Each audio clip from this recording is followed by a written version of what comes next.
কোয়েল পাখি ঝিমিয়ে পড়া সাধারণত অসুস্থতার লক্ষণ হতে পারে।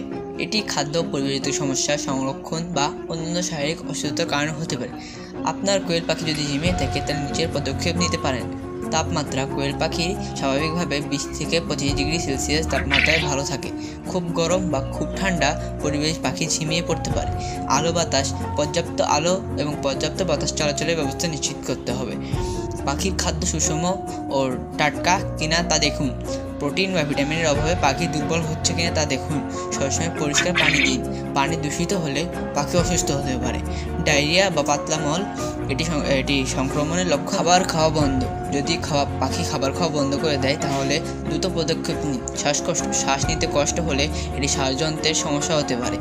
পাখি যদি কয়েক ঘন্টার মধ্যে উন্নতি না করে তাহলে পশু চিকিৎসকের সঙ্গে যোগাযোগ করুন। পাখির লক্ষণ সম্পর্কে ভেটেরিনারিকে বিস্তারিত জানান।